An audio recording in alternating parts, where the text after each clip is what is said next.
Prefacio. Al igual que el oyente implora a la obra entendimiento, el arte reclama atención y análisis exhaustivo. La forma verdadera del arte es densa, compleja en profundidad, pero clara en su mensaje y contenido. Esto no significa que la obra deba ser pretenciosa. El léxico no es sinónimo de profundidad. Una obra pretenciosa es aquella que embellece su lenguaje sin poseer un fulgor genuino. Diamantes falsos, brillantes en la superficie, pero vacíos en su interior. El arte puede ser compacto, siempre que su mensaje viva entre las líneas, los diálogos y los contextos que lo sostienen. Un manifiesto artístico que ofrece una narrativa hermosa pero hueca en esencia no es más que artificio. Y si una pieza parece inalcanzable en su forma o en su mensaje, siempre existe la posibilidad de retroalimentarse.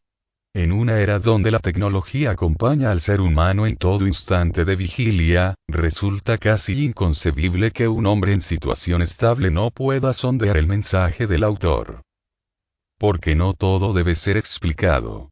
Hay mensajes que se intuyen, emociones que se leen entre sombras, y silencios que revelan más que un párrafo. Akamegaki viendo universos. Capítulo 10. Título: Divergencia neuronal.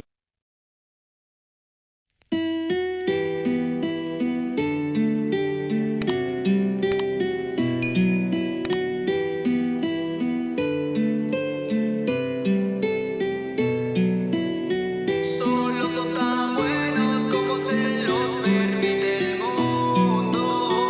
No soy mala persona, tuve mala suerte, es algo absurdo. Quieren proteger a este mundo, pero no quieren que cambie. ¿Cómo estar seguros si no quieren evolucionarse? No. Vaya, golpe estéticamente devastador a los rebeldes. El doctor removió el mechón colgado de su cabello, sus labios formaron una sutil sonrisa llameante de atrevimiento. Levemente, una peligrosa frunció el ceño, desvió fugazmente las pupilas al atacante con un esbozo de suspiros. ¿Por qué? ¿Acaso ustedes no defienden su propia ideología, imbécil? Mine clavó la mirada directo a Stylish, ella sostuvo su lengua como una prensa, su mandíbula se cerró de forma abrupta, la distinción entre cortar con bisturí y partir con un disparo. La diferencia es que no creemos que todos somos vulgarmente iguales. Stylish cruzó levemente su pierna apoyándola en la segunda, crucifijo sus brazos de forma pomposa y... Señor Lisandro, tráigame un vaso de whisky. El caballero de Zen, asintió encaminando sus pasos al mandado. Mientras que el doctor recostó su espalda contra la cómoda silla, sus ojos destilaron cada centímetro de facción cambiante en la joven, como un artista indagando en un cuadro lleno de tonalidades. En ningún momento nuestra rebelión los desafió por la igualdad. Luchamos para que dejen de oprimir a quienes no tienen la fuerza para pelear. Nayenda giró suavemente su cuello vislumbrando efímeramente al doctor. Él, por su parte, solo dio una risilla precoz, tomó con delicadeza su bebida, la olfateó relamiendo sus labios en el proceso. ¿Luchas por el resto? ¡Qué altruista, Nayenda! Una pena que solo los fuertes seamos los que reinamos. La líder rebelde confronta abruptamente a Snet, ambas colisionan como depredadores por su territorio. La reina del hielo gozaba de una sutil sonrisa capitalista, sus piernas en forma de tijeras semiabiertas, una mano descansando en uno de los reposabrazos y, la otra acuna su mejilla. Nayenda, por su parte, seguía infructuosa, indomable de cualquier sustancia grandilocuente de quien alguna vez llamó aliada. ¿Altruista? Todos hacemos dichas acciones porque nos conviene. La rebelión encaja con mis ideales, y, sin ir más lejos, el altruismo nace también del egoísmo. Nayenda levanta levemente sus cejas como destellos virtuosos ante el sutil fruncimiento de Snet. ¿Y qué pasa cuando las guerras se acaban? ¿Seguirá reinando con poder? Si vuestro imperio nació con cadáveres, en el momento que se agoten, los pilares se derrumban. La densidad en el ambiente tiene un aire acumulativo, desde diversas partes del prisma podrías atribuir ver refugios en miradas, estruendos en los resoplidos y un frío candente. Todo eso, para él resultaba en un acto digno de obra dramática. Señor Zen, ¿qué le resulta tan gracioso de esto? Tatsumi mira directamente al vigilante, él solo puede negar levemente con la cabeza, tiene una de sus manos ocupada con su taza de café y en la otra un libro, leves palabras se pueden distinguir del título más allá. Zen se acomoda levemente en su asiento, toma un ligero sorbo y sus ojos negro grisáceos analizan como un costurero las personas presentes. El hombre no quiere tener razón, solo busca no estar desnudo. Disculpe. Sheele tenía sus ojos absortos en aquella figura, con su mirada en ese bloque infranqueable, ni un corte en su postura. Pero, era como si sus palabras fuesen la simplificación de su esencia. ¿A qué se refiere? Zen le dio una media sonrisa digna de un político, su mano se deslizó por la madera del trono y chasqueó levemente con su lengua. Sería una pena que les arruine la marea, sus pupilas se perdieron del murmullo pendulante y ardiente. Los labios, no obstante, se curvaron en una mayor amplitud. Prefiero que sus máscaras les ayude a bucear hasta el último centímetro de penumbra. No existe paz, solo hay maldad. Su código moral tan solo es un chistecito más. Créeme, te aseguro, cuando haya dificultad, esta gente a sí misma pronto se comerá. ¡Qué bella contradicción! Si la maldad existe por nuestro punto moral, la paz por ello también. Ran colocó levemente dos dedos en su barbilla, las cejas empezaron a desplazarse sutilmente hacia arriba, la mirada, expandida, en una composición corporal, lograba trazar su trayectoria, su testa se desplazó de forma casi imperceptible para adelante, y sus labios, formaron una diminuta curva ascendente. ¿A qué te refieres, Randall? Wave levantó los hombros hasta esconder su trapecio, la mirada estaba fragmentada entre su compañero y la pantalla, junto levemente las manos tocando sus dedos y una fértil gota de sudor empezó a rodar por la nuca. Lo que digo, pues, imagínalo de la siguiente forma. Si un lobo asesina a su presa, ¿acaso hizo algo malo? Gran no giró su rostro ni un milímetro, tampoco le confirió la prudencia de examinarlo de reojo, se quedó hipnotizado como quien contempla el abismo. Es solo el ciclo de vida. Un animal mata a otro para sobrevivir. Akame estaba suspendida en su asiento, su rostro era gélido, sin una mueca expresiva aparente, sus brazos estaban relajados en su regazo y la cabeza acomodada en los cojines. Gran respuesta, Akame.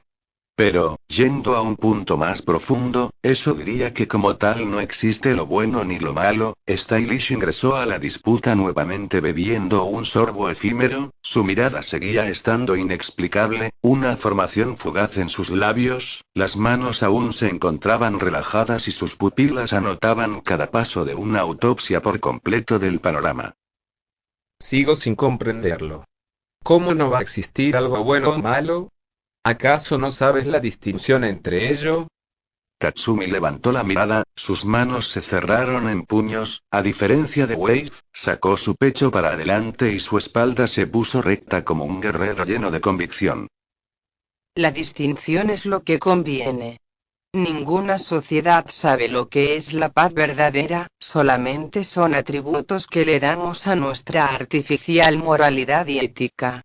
Es la forma más sencilla de convivir entre diversos individuos. Nayenda, sin darle atención directa al joven, sacó un mechero mientras con su otra mano sostenía un cigarro, las llamas prendieron el papel y luego de unos segundos dio una bocanada apuntando al techo. Entonces, ¿quién mata a otra persona bajo tu punto de vista no es mala ni buena? Sé que ese es nuestro trabajo, matar a los malos, pero, sus palabras me están haciendo dudar de ello. Tatsumi intentó incorporarse, pero Leone lo detuvo en pleno intento de contrapunto. ¿Por qué lo sería? ¿Acaso ves en la naturaleza que se juzgue el asesinato? Es solo una condición de la vida. La líder de Night Raid giró su cuello en dirección a Tatsumi, quien expandió sus pupilas al ver la forma en que era acusado con la mirada. Al ser la moral algo tan frágil y cambiante, lo mejor que podemos hacer es penarlo. Ya no hablamos de que algo sea bueno o malo, simplemente es ilegal. Nayenda se relajó en su asiento, llenó sus pulmones de una respiración profunda y soltó parte del papel en el cenicero de su asiento. Entonces tiene razón en que nos comeríamos unos a otros, jefa. Tatsumi se quedó con la vista suspendida en todos, como intentando descifrar lo que nubló su panorama. De la misma forma que una cortina esconde los rayos del sol. Sí, porque si ninguna ley está establecida, la moral al ser completamente distinta entre individuos, crearía combates frecuentes. Aunque, en comunidades pequeñas se podría vivir en relativa paz ante una moral y ética compartida. La mujer examinó aquella mirada divagante, empezó a dar leves parpadeos para exhalar con pesar, con 2 dedos tocó su sien, el tacto en su piel liberaba en ella leves suspiros, por unos segundos contuvo la respiración. Pero, matarnos unos a otros no es malo. Solamente, es un inconveniente si lo que buscas es sobrevivir. ¿Entiendes, Tatsumi? Todo lo que hacemos es solo eso. El joven héroe bajó las manos, se recostó contra su asiento y al girar su rostro percibió a Wade con esas mismas penumbras intermitentes. El miembro de SDED está observando el techo, con las pupilas dilatadas, las manos abatidas a los costados junto con un constante tic en sus dedos. Como si todo fuese tan confuso, fuera tan sencillo perderse entre sus ideales, la convivencia y la razón. En este mundo donde existe la luz tiene que haber oscuridad. Ese deseo egoísta de proteger la paz es la que provoca las guerras y la muerte sin más. El odio nace de defender lo que amamos al final. Curioso. El Dr. Stylish tocó sus labios con la punta de los dedos, levantó fugazmente sus cejas, la mirada se fijó como un depredador. Si asumimos que el odio nace de amar, eso no es más que el hecho de haberle dado conciencia al hombre. Sí, eso es lo que nos logró hacernos capaces de identificar ciertas actitudes. Enojo, tristeza y domesticar unas muy dominantes en nuestro ser, aquellas podríamos mencionar. Euforía, culpa y alcanzar la ecuanimidad. Ran puso 2 dedos en su barbilla, los ojos giraron sutilmente por su entorno, juntó levemente los labios para dar un silbido parsimonioso, pero, no obstante, su extremidad inferior derecha mantiene el compás de un latido. Asumir que el odio nace de lo que amamos al final es, como mínimo, cerrado. Leone enredó un mechón de cabello en uno de sus dedos, chasqueaba la lengua cada ciertos segundos y su mirada empezó a desperdigar dentro del espacio. ¿Deberíamos asumir el significado de lo que es perder lo que amamos? ¿No también entraría la voluntad del individuo ante ese dolor? Stylish, por su lado, observó detenidamente las palabras de Ran, tenuemente asintió con cierta prudencia ante ello. En su mano se posaba el whisky, rotando de forma semicircular chocando sutilmente el vidrio. Es sensato. Una persona que pierde a alguien que ama no se vuelve macabra. Depende mucho su estabilidad anímica, si es propensa a perderse sin sujeto y si es un ser autónomo sin propia autonomía. Entonces el denominado odio nace de otros factores. Lubbock, ante ello, se quedó admirando detenidamente sus cables de forma imprevista, sin importar cuánto lo tensara, nunca serán más inflexibles que las raíces nacidas en la prematurez. En parte, son múltiples causas. Primero, el individuo debe sentir un dolor devastador, lo suficientemente imponente para ser incapaz de cargarlo emocionalmente. El doctor chasquea sus dedos, una sonrisa pretenciosamente sutil se trazaba entre sus labios. Se quedó pensando por unos segundos más la articulación vocal, pero cierta elocuencia lo atrajo. Pero, no es suficiente. Para que alguien llegue a odiar algo es porque es incapaz de aceptar el fin del ciclo. Parte del viaje es concluirlo. Nayenda inhala humo observando con las pupilas maltrechas a cierta persona, sus manos se tensaron un momento, su pecho contuvo el aire por más de breves segundos y, sin embargo, la carga en sus hombros se sentía rígida. No asumir la realidad de nuestra mortalidad es coherente a este impulso, pero debemos tomar también sus valores, qué tan dispuesto está a llegar y qué tan relevante era eso que perdió o teme perder, para desencadenar una guerra masiva. Ran mueve su lengua entre sus encías, de forma incesante se levanta de su asiento, precozmente apretó sus manos, desde sus adentros sellaba una leve carcajada mientras sube a paso mecánico las escaleras. Me parece que se olvidan que los humanos también tenemos egoísmo absoluto. Sdet toca con sus dedos la madera del asiento, su mirada era ver el hielo traslúcido. A veces no hace falta más que hambre de poder o el absurdo de la paz buscada por los débiles. Se puede asumir, de esta manera, que existen personas que el caos les da un sentido más puro a su vida. Su característica antipatía era el reflejo de su toque en el piso con la suela del zapato, su mirada infértil, sin un decorativo distinto, más allá de la sensibilidad que posee una mosca por los animales. O tal vez el dolor para algunas personas sea tan grande que prefieren acabar con él generando más angustia, entrando en un juego de odio por el cual están dispuestos a sacrificarlo todo para acabar con ello. Akame dirige su mirada a otra peli negra, las pupilas se vuelven levemente diminutas, cierra sus manos con una lentitud aparente, un nudo se forma evitando que más palabras salgan y, mientras sus cejas se tiñen de una contracción abrupta, su respiración se sostiene por varios minutos.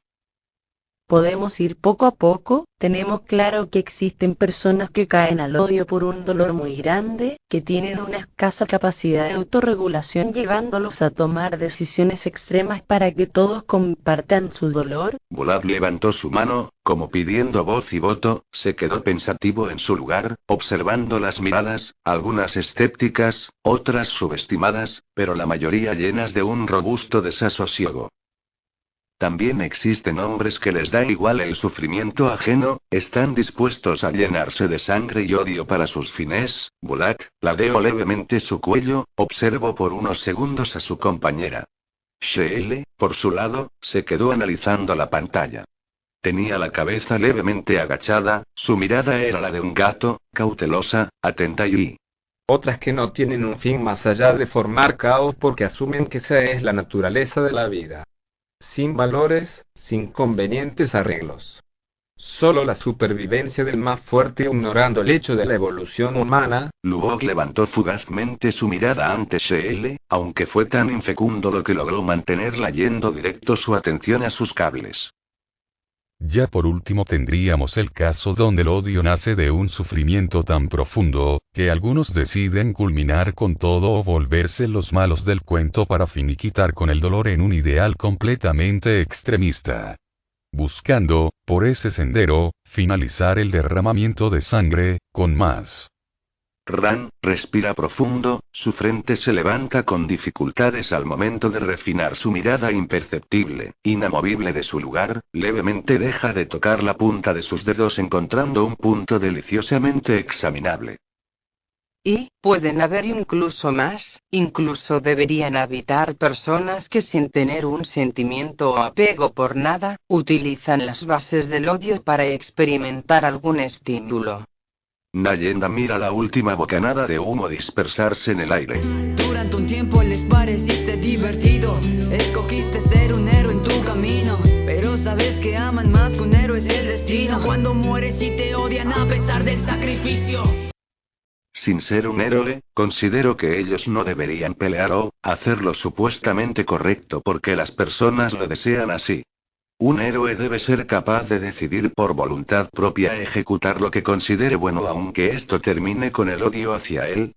Volad ladeó la cabeza hacia su costado derecho, sus cejas se destilaron en un sutil fruncido de ceja. En este lugar, los que se hacen llamar héroes son solo cobardes que no se aguantan a sí mismos.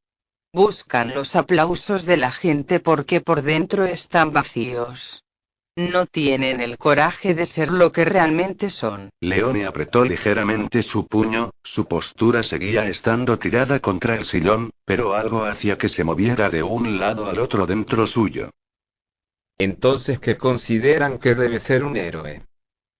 Alguien que se sienta bien salvando otras personas, que su acto sea una forma egoístamente altruista. De vuelta con la idea de que el altruismo nace del egoísmo. Piénsalo así, Tatsundi. Algo egoísta es de cierta forma nos satisface a nosotros mismos. Salvar gente te hace feliz, ¿no? ¿Te sientes una mejor persona por hacerlo? Es una forma más sana de egoísmo, sin dejar de serlo. Lo que hacemos por el bien del resto tiene un beneficio para nosotros. De este modo lo que haremos por otros, termina satisfaciéndonos. Entonces, lo que tenemos es un choque donde actualmente los héroes que se hacen llamar así, son tan vacíos emocionalmente que lo intentan llenar con un falso calor. Y los héroes reales, son altruistas y egoístas al mismo tiempo.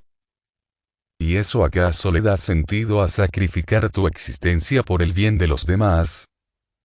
Es que ya no hablamos de un bien externo, si para el sujeto a salvar a civiles les da igual hacer lo correcto. Entonces, no le importa si el día de mañana lo odian, él hizo lo que estaba de acuerdo a sus valores estéticamente inferiores. En cambio, para los héroes entre comillas falsos, sería un golpe devastador, porque no los valoran y al no sentir esa aceptación, ese odio que empezó en los débiles, llega al muro el cual se infecta de este veneno al no tener mayor deseo que simplemente proteger y salvar por un vacío existencial. Pero, ¿tiene valor soportar la pena de ese rechazo? ¿Quién sería capaz de aguantar que a quienes salvaste terminen por despreciarte?